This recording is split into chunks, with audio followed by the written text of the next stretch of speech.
Muy buenas tardes y bienvenidos todos a Chayo Contigo y que todo vaya fluyendo. Y si no, recuerda que es momento de cambiar de actitud. La desobediencia se puede hacer hábito. Y en ese proceso es bien importante entender que no hay manera de no educar. El problema es, o la pregunta más bien es, ¿qué quieres? ¿Educar bien o educar mal? Porque absolutamente todo se vuelve hábito en nuestra vida. Hay buenos hábitos y hay malos hábitos. Somos seres tendientes a la repetición. Entonces, ¿qué es lo que sucede si tu hijo tiende a repetir cada vez que le pides algo que llora para conseguirlo? Bueno, pues se va a volver un hábito para tu hijo llorar y hacer berrinche. Todo se vuelve hábito. Así es que el tema es hacia dónde tú, como papá, como mamá, quieres dirigir ese hábito. ¿Hacia un comportamiento apropiado o hacia un comportamiento que se vuelva una lata terrible en la vida y que, en todo caso, eso sería lo de menos, en qué tipo de adulto lo va a convertir? ¿De qué va a depender que tu hijo te obedezca?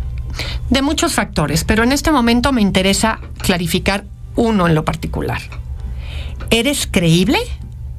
¿Tienes credibilidad frente a tus hijos? Porque uno de los elementos para la obediencia es que creo que lo que mi papá o lo que mi mamá me dice es cierto, que lo que me dicen que va a pasar si cumplo o no cumplo es cierto. Y en ese proceso de acompañamiento durante la educación, tu hijo sabe qué quiere que pase o no en su vida en función de qué papá o mamá o ambos le dicen que va a suceder.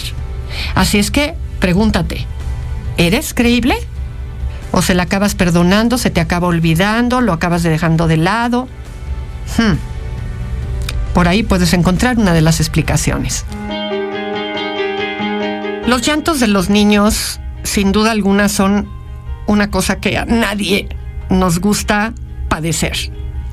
Sin embargo, una idea que repito con mucha frecuencia es que el 99.9% de las veces que un niño llora no está sufriendo. Lo que tiene es malestar.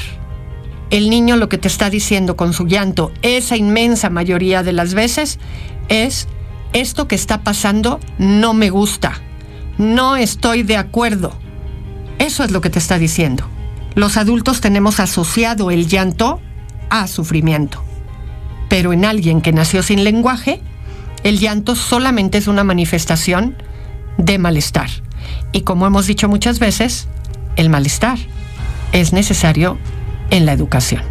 Soy una abuelita de 2 nietecitos. El niño tiene 3 años y la niña tiene 7 meses. Cuando mi nuera se embaraza, conforme fue avanzando su embarazo, el niño se fue poniendo celoso. Sí tenía celos.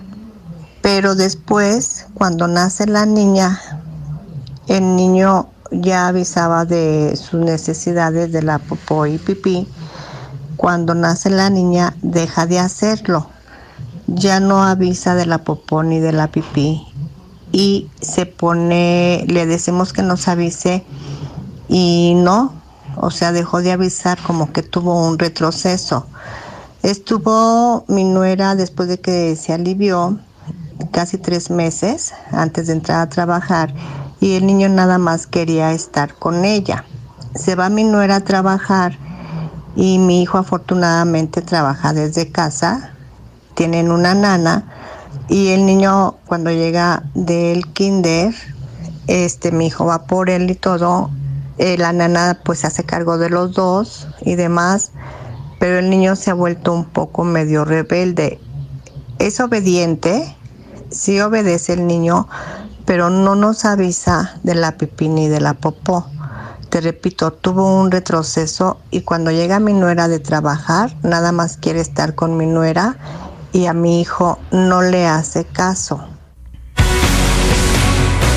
Es completamente normal que eso pase. La evolución de los niños en su desarrollo no es lineal y siempre para arriba y siempre para mejorar. Van a tener retrocesos. Estos retrocesos están relacionados con algo que en psicología llamamos ansiedad de separación. Las fantasías que hay en la cabeza de tu nieto alrededor de cómo pierde a su mamá en función de la nacida de la hermanita son las que echan a andar estos mecanismos. Es muy importante que no sean insistentes en hazle caso a tu papá está aquí, mira a tu papá, porque entonces se vuelve más complicado para los niños. Y, por otro lado, es importante que tu nuera dedique espacios al niño de manera independiente, que no haya estas reacciones de hazte para allá, ahorita tengo que atender a tu hermanita, para que no se recrudezca el que se sienta abandonado y o rechazado. Necesitamos que cuando se hace porque no avisó, intervenimos, hacemos lo necesario, lo llevamos un ratito al baño y le decimos 5-7 minutos, se vas a quedar aquí sentado pujando. Tú ya eres grande y ya sabes hacer del baño. Y aquello que estaba haciendo, por lo cual no avisó, jugando, viendo la tele, haciendo, eso se restringe como consecuencia durante ese tiempo. Ese día, esa tarde, esa mañana, dependiendo de cómo vaya reaccionando.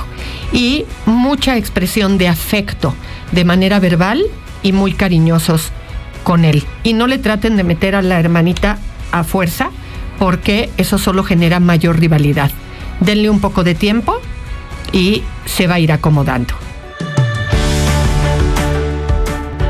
Otra de las preguntas frecuentes que nos hacemos frente a la infidelidad es si podemos ambos cambiar de tal modo que se note, o en realidad somos básicamente incompatibles.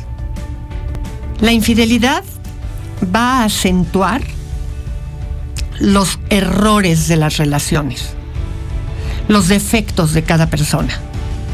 Desafortunadamente, en muchas ocasiones, cuando alguien tiene que justificar o explicar su infidelidad, lo que hace es decir, es que contigo no puedo hablar, o es que tú nunca quieres tener intimidad, o es que lo que pasa es que ya no tienes detalles conmigo. Y señala la falla o la falta del otro como una forma de explicar su propio comportamiento.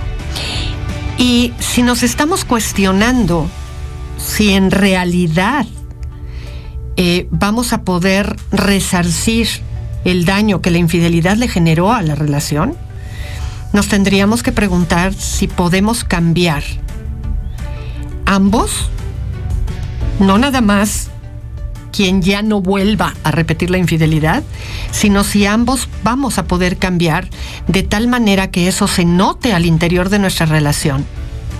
O la infidelidad lo que nos está diciendo es que no tenemos ya nada que ver. El correo es chayo@radiocentro.com.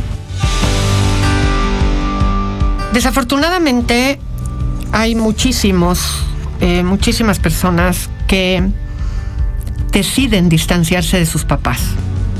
Y no hay una sola razón, evidentemente. Pero algunos elementos, por lo menos que me gustaría comentar hoy, es cada persona tiene su propia historia y sus razones para tomar decisiones sobre sus relaciones familiares.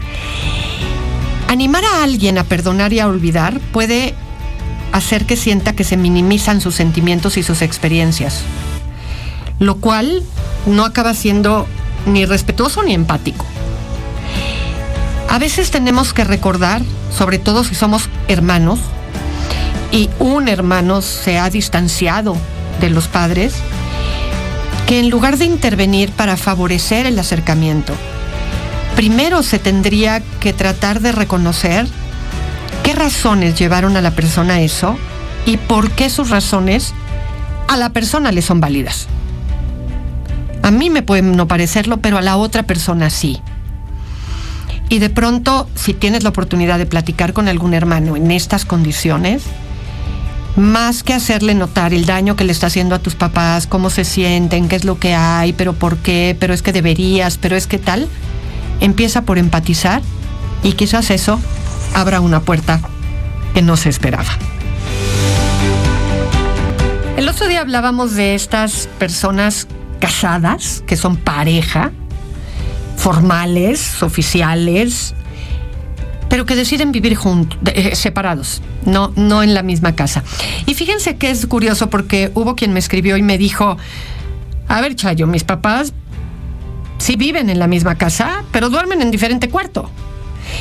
Y claro, hay ese elemento de que si el otro ronca, que si el otro ve la tele más tarde, que si necesita prender la luz, que si hace ruido, que si tal, y las parejas empiezan a reincorporar cómo van a funcionar y de qué manera se van a reacomodar. Así es que no habría por qué no darse el caso de las parejas que casados deciden vivir de forma independiente. Y una de las razones también por las cuales lo hacen es hijos de relaciones previas y no quieren generar un conflicto imponiendo a la pareja en la vida de los hijos, cuando la pareja podrá ser mi pareja, pero no es el papá o no es la mamá de mis hijos, y eso mete incomodidad en el estilo de vida y muchos problemas que aquí hemos revisado a través de correos electrónicos. Así es que esa es otra razón por la que una pareja puede determinar sí tenemos exclusividad, sí estamos comprometidos el uno con el otro, pero mientras nuestros hijos vivan cada uno con sus propios hijos en su propio terreno, no vamos a vivir bajo el mismo techo. Que es una razón que suena lógica. Cuando se está pensando en perdonar y se tiene una conversación con esa persona, es bien importante que el objetivo de la conversación no sea buscar culpables, señalar los defectos del otro, que aunque no es fácil, es particularmente difícil cuando hay muchísimos resentimientos pasados. Nadie tiene una fórmula de cómo manejar el resentimiento del pasado. Sin embargo, sí hay situaciones que pueden ayudar, como hablar en primera persona. Yo me he venido sintiendo así. Cuando pasaba tal cosa, yo me sentía así. Y ese proceso va dando lugar a una forma de interacción que va ayudando a que la posibilidad del perdón y de encontrar formas de resarcir nuestra relación aumenten. Piénsalo como una posibilidad. Audiocentro.